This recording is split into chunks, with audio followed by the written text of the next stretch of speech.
Batman'da 4. düzenlenen tarım, hayvancılık, gıda, sanayi ve ticaret fuarındayız.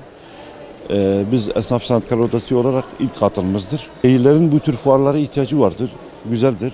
Batman'ın sabit fuar alanına ihtiyacı var. Metropol olmaya bir şehrin fuar alanı olmaması bir eksikliktir.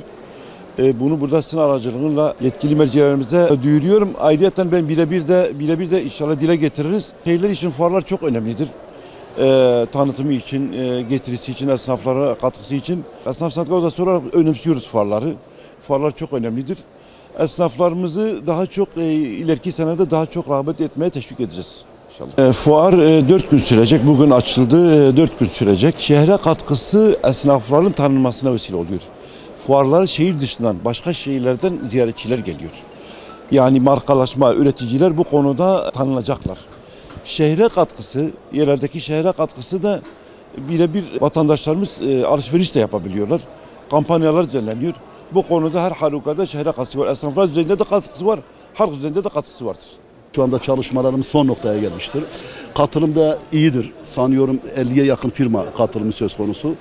Bu konuda da sevinçliyiz tabii. Trabzon'dan, Tekirdağ'dan, Bursa'dan, Konya'dan, Malatya'dan buralara firmalarımız katılıyor.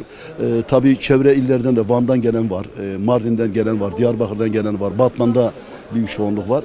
Bu konuda fuarımız %99 doluluk oranı söz konusudur. Tabii önemi olan insanlar birbirlerini kaynaşıyorlar. Yani burada tanışıyorlar. Burada satıcı malını satıyor. Alıcı da malını alıyor. Hayatında Batman'ı görmemiş insanlar Batman'a ilk defa geliyorlar. Batman 5 gün önce oteller doluluk oranı %99'dur. Fuardan sonra da yine doluluk oranı 3 gün yine %99 doluluk oranı var. Dolayısıyla Batman ekonomisine de büyük katkı sağlıyorlar. Onun için mutluyuz, sevinçliyiz. İnşallah bu fuarlar her sene aralıksız olarak devam edecektir.